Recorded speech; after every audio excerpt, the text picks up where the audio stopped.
글로벌 비트 시간입니다. 간밤 뉴욕 증시 3대 지수는 일제히 상승하면서 마무리를 했습니다. 어제 개장했던 우리 시장도 코스피 지수가 3% 넘는 급등세를 시현하는 모습을 보여줬죠. 반도체 사이클이 심상치 않습니다. 미국 증시 역시도 관련한 종목들 상승 흐름을 함께 가져가는 모습이었고요. 그 밖에도 상승의 온기가 여러 가지 섹터에 함께 번지면서 미국 증시 역시 출발이 좋습니다. 네, 올해의 첫 월요일이었습니다. 주말 사이에 미군이 베네수엘라를 공습했음에도 불구하고 시장은 견조한 움직임을 나타냈습니다. 사실 공습을 하고 대통령을 이렇게 추출하기까지 사실 굉장히 일사천리로 끝내버렸다라는 것이죠. 그만큼 증시로의 타격을 최소화하기 위해서 주말에 일을 끝내버린 이 트럼프 대통령의 속내가 드러나는 대목이었는데 그 전략이 통했던 것으로 나타났습니다. 상승으로 마감한 월요일 미국 증시 흐름 지금부터 점검해 보시죠. 3대 지수 일제히 상승입니다. 오늘은 특히나 은행주들이 강력하게 탄력을 받으면서 다우지수의 상승을 견인했습니다. 1.23%의 플러스로 마감을 짓고 있고요. 장중 한때에는 49,000포인트 선을 돌파하는 순간도 있었습니다. S&P 500과 나스닥 지수는 모두 0.6%대의 플러스로 거래를 마치고 있습니다. 어제 이 시간에 정리를 해드렸던 대로 이번 미군의 베네수엘라군 공습 최대 수혜 업종은 에너지주를 꼽아볼 수가 있겠습니다. 오늘은 에너지 섹터가 강세를 주도했고요. 특히나 쉐브론, 현재 베네수엘라 안에서 유일하게 사업을 영위하고 있는 미국 기업으로서 지적을 해드렸는데 쉐브론의 주가가 5%대의 급등 반응을 나타냈습니다. 그 밖에 급등했던 종목들 잠시 후 방산주들과 더불어서 한 번에 정리를 해드리도록 하겠습니다. 자, 그렇다면 이번 미군 공습에 대해서 그리고 그에 따른 시장의 영향에 대해서 현재 전문가들은 어떤 진단을 전하고 있을까요? 에버코어 ISI의 정책 분석가의 발언을 참고해봤습니다. 마두로 대통령의 체포, 물론 중요한 지정학적 이슈기는 하지만 단기적으로 시장에 영향을 미칠 가능성은 낮다라는 진단을 전하고 있습니다. 다만 베네수엘라를 운영하겠다라는 의사를 트럼프 대통령은 밝힌 상황이기 때문에 이러한 발언을 고려할 경우에 이번 사태가 일시적으로 그리고 단기적으로 끝날 만한 사태는 아니다라는 점을 우리는 계속해서 기억을 해봐야 될 것 같습니다. 시장은 이번 주에 쏟아져 나오게 될 여러 경제 지표들을 대기하고 있습니다. 특히 고용 관련 지표들이 많이 발표가 되는데요. 우선 7일에는 12월 ADP 민간 고용 그리고 11월 졸츠 구인이직 보고서를 통해서 고용 시장의 동향을 살짝 엿볼 수가 있고요. 무엇보다 중요한 것은 9일에 발표되게 될 12월 고용 보고서가 되겠습니다. 여기에 실제 비농업 부문의 고용 건수, 거기다가 실업률이 함께 발표가 될 예정이고요. 연말 연초에 재료가 좀 부재하다 보니까 시장이 비교적 한산한 흐름을 보였었는데 한 차례 방향성을 제공하게 될 이벤트로서 이번 주에 나오게 될 고용 보고서를 주목해 보셔야 되겠습니다. 그런가 하면 연준 인사들의 발언도 많이 이어지는 이번 주인데요.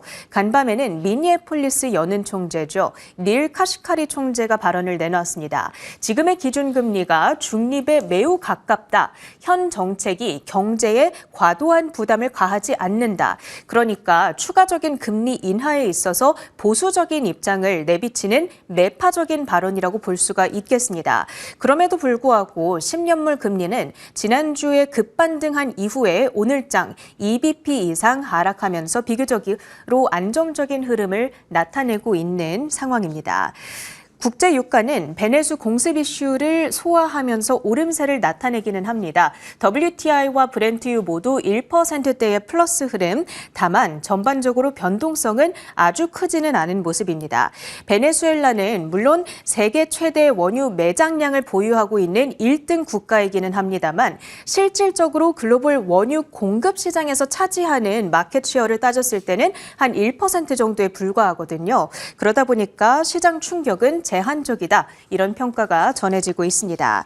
자, 그렇다면 베네수 공급 이슈에 따라서 시장에서 반응했던 종목들을 점검해 보도록 하겠습니다. 첫 번째로 에너지 관련주들이 다 함께 올랐습니다.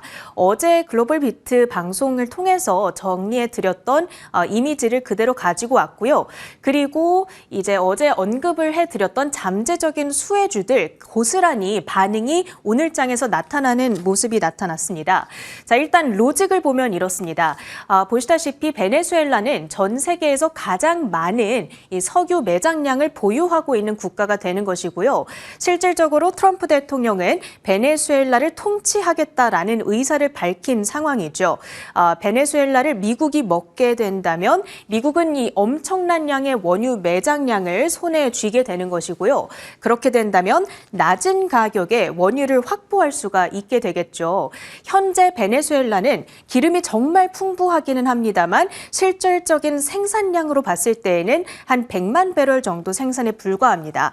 과거에 정말 많이 생산을 할 때에는 한 300만 배럴까지도 만들었었는데 미국은 베네수엘라의 에너지 인프라를 싹 갈아엎음으로써 이 생산량을 이전보다 더 높은 수준으로 끌어올리고자 하는 의도가 지금 있고요. 생산량을 대폭 증산하게 된다면 정제 기업들은 실적이 대폭 개선될 수 있다라는 기대 요인이 살아있다라는 겁니다. 현재 급등하고 있는 종목들을 보시면 유일하게 진출하고 있는 기업인 쉐보론뿐만 아니라 지금 사업 재개 가능성이 부각되고 있는 코노코 필립스 그리고 에너지 인프라를 갈아엎는 과정 속에서 투입이 될 수밖에 없는 회사들이죠. 슐럼버거와 할리버튼의 주가가 9%대의 장중 급등세를 나타내기도 했고요. 그리고 베네수엘라산 중진류를 수입해서 깨끗하게 정제를 한 뒤 휘발유를 파는 일을 하고 있는 업체들입니다. 대표적으로 발레로 에너지, 마라톤 페트롤리움, 필립스 66 등의 종목들이 장중에 5에서 10% 가까운 급등 흐름을 나타내는 모습이었고요. 특히나 마라톤 페트롤리움의 경우에는 정제량, 절대적인 양으로 봤을 때에는 미국 안에서 1등 기업이라는 점에도 주목을 해보시면 좋겠습니다. 두 번째, 수혜 업종은 방산 업종을 꼽아볼 수가 있겠죠. 반응이 나왔던 종목들 중심으로만 정리를 해보도록 하겠습니다. 일단 미국장 안에서는 이번 이 베네수엘라 침공 작전에서 가장 큰 역할을 해냈던 기업들 중심으로 반응이 나타났습니다. 어제 말씀을 드렸던 팔란티어의 데이터 분석 시스템인 고담 시스템이 베네수엘라군의 위치를 추적하는 데 아주 중요한 역할을 해냈다라는 점을 말씀을 드렸었는데요. 간밤 주가가 4%대 급등으로 진행이 됐고요.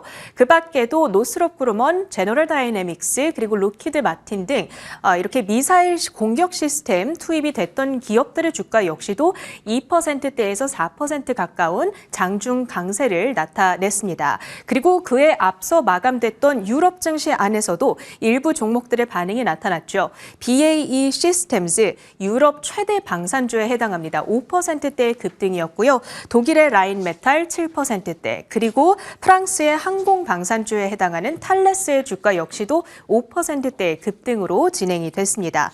그리고 그 밖에는 안전자산에 대한 수요는 지정학적 리스크가 불거질 때 몰리는 영향이 있기 때문에 금값과 은값이 동반 랠리를 펼치고 있다는 부분까지도 체크를 해주시면 좋겠습니다. 히트맵을 열어서 S&P 500 종목들의 등락도 점검해 보도록 하겠습니다. 일단 반도체주들은 전체적으로 분위기가 좀 억눌려 있는 분위기입니다.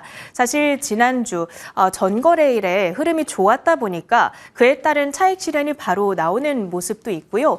엔비디아가 0.5%, 브로드컴의 주가가 1.2%, 현재 CES 2016 개막 하루를 앞두고 있습니다. 젠슨왕 CEO가 특별 연설을 우리 시간 오전 6시, 그러니까 지금 진행 중에 있는데요. 여기에서 어떤 발언이 나오느냐에 따라서 엔비디아뿐만 아니라 여러 AI 관련주들에 대한 애프터마켓 센티먼트에 영향을 줄 수 있다는 측면 체크를 해보시면 좋겠습니다.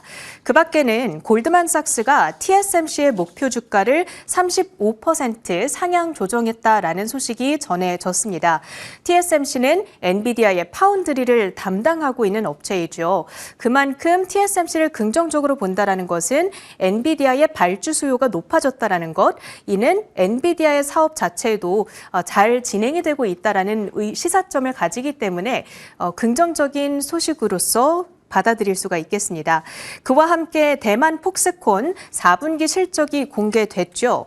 폭스콘의 경우에는 엔비디아의 서버 제조사이자 애플 아이폰의 조립사이기도 합니다. AI 제품에 대한 강력한 수요에 따라서 4분기 매출이 사상 최대치를 기록했다라는 소식이 들려왔습니다. 하지만 그럼에도 불구하고 애플의 주가에 그렇게 탄력을 제공하지는 못했고요. 다만 이쪽에 위치한 반도체 장비주들의 시세가 간밤 매우 좋았습니다. 램 리서치와 어플라이드 머티리얼즈 그리고 KLA 코퍼레이션 등이 4에서 5%대의 급등으로 진행이 됐습니다.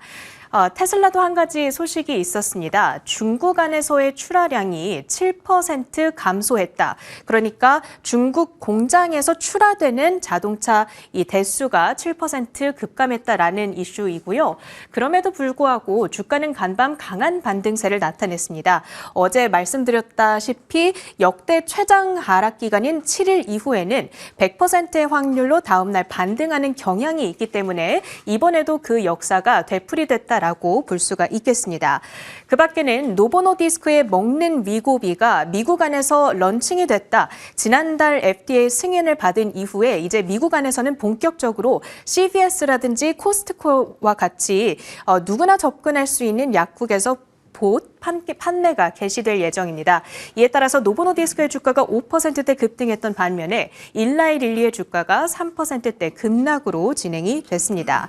은행주들은 다 함께 무더기 신고가를 경신하고 있습니다. 이제 얼마 뒤면 다음 주부터 하나둘씩 실적 발표를 앞두고 있는데요. 이번에도 트레이딩 수수료 높은 실적 그리고 IB 활동 호조로 인해서 호실적이 기대되고 있는 대목입니다. JP모건과 뱅크 오브 아메리카, 웰스파고, 시티, 미국의 5대 메이저 은행들이 나란히 올타임 하이 기록을 새로 세우면서 다우지수를 견인했던 간밤이었습니다. 마지막으로 간밤 두드러지는 특징주들 하나만 더 확인해 보도록 하겠습니다. 미국 정부가 AI 전력 수요 급증에 대응하기 위해서 원자력 연료업체 3가운데에 27억 달러를 지원하겠다라는 소식이 간밤에 전해졌습니다. 미국의 우라늄 생산을 재개하고 그에 따라서 러시아에 대한 의존들을 줄이기 위한 취지의 움직임이라고 해석을 하고 있고요.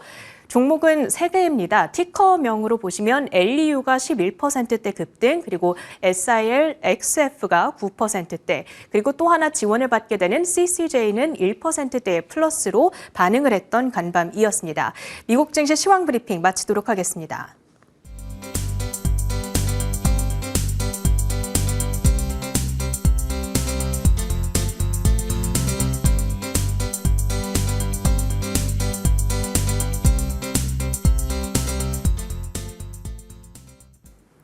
글로벌 비트 헤드라인 시간입니다. 미 행정부가 산업 경쟁력 강화를 위한 거침없는 행보를 이어가고 있습니다. 폭증하는 AI 데이터 센터 전력 수요에 대응하기 위해 국내 해결료 공급망 복원에 수조 원을 투입하는 한편 글로벌 최저 한세 도입을 전격 거부하며 미국 기업들의 세금 부담을 대폭 낮췄습니다. 미 에너지부는 급증하는 전력 수요와 안보 위협에 대응하기 위해 센트러스 에너지, 제너럴 매터, 오라노 등 3개 기업에 총 27억 달러, 기업당 약 9억 달러를 지원하기로 확정했습니다. 이번 조치는 세계 최대 우라늄 농축국인 러시아에 대한 의존도를 완전히 끊어내고 미국 내 자체적인 핵연료 생산망을 복원하는 데 목적이 있습니다. 조세 분야에서도 파격적인 소식이 전해졌습니다. 미 재무부는 OECD와 G20 등 145개국과 합의하여 미국 기업들을 필라2 글로벌 최저한세 적용 대상에서 완전히 면제시켰다고 발표했습니다.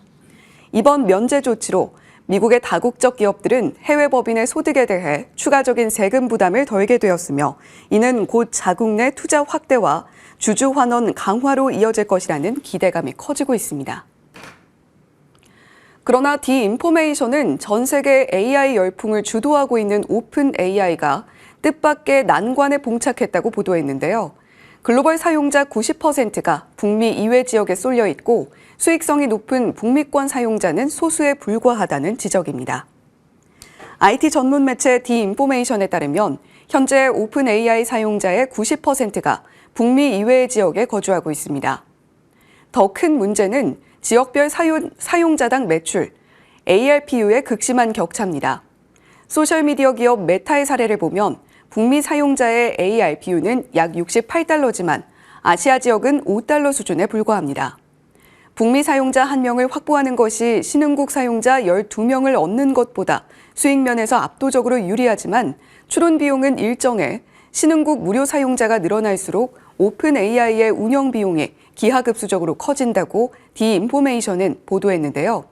오픈 AI는 2030년까지 무료 사용자로부터 약 460억 달러의 광고 매출을 올리겠다는 청사진을 제시하고 있지만 광고주들이 가장 선호하는 북미 사용자 비중이 12%에 불과합니다. 비만 치료제 시장의 게임 체인저로 불리는 노보노디스크의 경구용 비만약 위고비 정이 새해 시작과 함께 미국 전역에 전격 출시됐습니다. 주사기의 번거로움을 없앤 혁신적인 편의성과 더불어 하루 5달러 수준의 파격적인 가격 정책을 앞세워 비만 치료의 대중화 시대를 선도하겠다는 전략입니다. 노보노디스크의 이번 행보는 단순히 먹는 약의 출시를 넘어 공급망 안정화와 가격 경쟁력을 통해 비보험, 저소득층 시장까지 완전히 장악하겠다는 의지로 보입니다. 이번에 출시된 경구제는 임상시험에서 평균 약 17%의 체중 감량 효과를 입증하며 기존 주사제와 대등한 성능을 확인했습니다. 특히 주목할 점은 공격적인 가격 정책으로 노보노디스크는 비보험 환자들을 위해 시장 용량을 하루 약 5달러 수준인 월 149달러, 최고 용량을 월 299달러 수준으로 책정하며 가격 문턱을 획기적으로 낮췄습니다. 이는 최근 급성장한 사설조제 약물 시장을 강력히 견제하고 경쟁사인 일라이릴리와의 주도권 싸움에서 우위를 점하기 위한 포석으로 풀이됩니다. 글로벌 투자은행 JP모건이 2026년 테크 및 하드웨어 시장을 관통할 10대 핵심 관전 포인트를 발표했습니다. 단순히 AI 열풍에 올라타는 시대를 지나 이제는 맞춤형 반도체와 네트워킹 최적화 등 실질적인 수익률과 효율성이 주가 향방을 결정짓는 냉정한 시장이 열릴 것으로 보입니다. 주요 내용 정리해드립니다. JP모건은 먼저 애플의 2026년 주가는 AI 기능 자체보다 제품 주기와 비용 관리 능력에 좌우될 거라고 전망했습니다.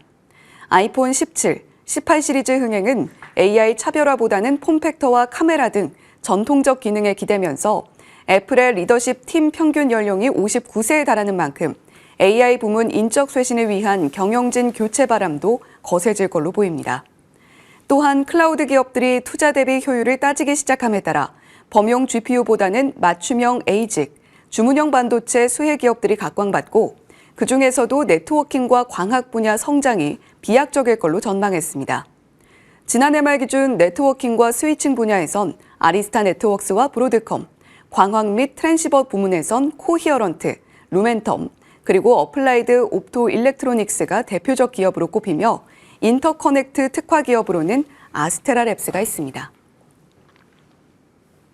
트럼프 행정부가 베네수엘라 석유 자원에 대한 완전한 접근권을 요구하며 지정학적 긴장이 최고조에 달하고 있습니다. 이로 인해 금과 은은 물론 구리 가격까지 사상 최고치를 경신했는데요. 더욱 이례적인 것은 대표적 위험 자산인 가상자산마저 디지털 안전자산으로서의 입지를 다지며 동반 폭등하고 있다는 점입니다. 전일 아시아 시장 초반부터 급등한 금 선물 가격은 한때 온스당 4,460달러 선을 돌파하며 역대 최고가를 다시 썼습니다. 은 가격은 금보다 더 큰 상승 탄력을 보이며 연말 랠리를 상쇄시키고 있는데요. 골드만삭스는 올해 금값이 4,900달러까지 올라갈 수 있다는 전망을 내놓은 바 있습니다. 산업용 금속의 왕이라고 할 수 있는 구리의 기세는 더 매섭습니다. 구리 가격은 5% 넘는 급등세를 시현하며 사상 최고치를 경신했고 반도체 사이클과 함께 AI 데이터 센터 증설 기대감이 재차 고조되며 전력 인프라 확충에 따른 구리 품귀 현상의 본격 신호라는 분석도 가세하고 있습니다. 이에 프리포트 맥모란 등 채굴주도 동반으로 랠리를 펼쳤는데요. 뿐만 아니라 암호화폐 전문 기업들의 매수세가 살아나며 가상자산 시장도 움직이고 있습니다.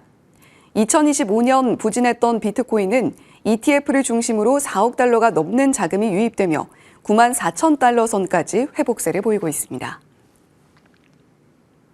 네, 오늘 또 중요했던 주요 이슈 중에 하나는 젠슨 황 CEO의 CES 2026 연설이었는데요. 방송 전에 과연 언제 연설에 나서게 될지 계속해서 체크를 해봤는데 조금 발표가 늦어지고 있는 걸로 보이고 있습니다. 지금 젠슨 황 CEO가 조금씩 모습을 드러내면서 이야기를 하고 있는데 이 관련한 소식들은 저희가 월가워즈에 업로드되는 뉴스프레소를 통해서 자세히 전해드릴 수 있도록 하겠습니다. 글로벌 비트 헤드라인 전해드렸습니다.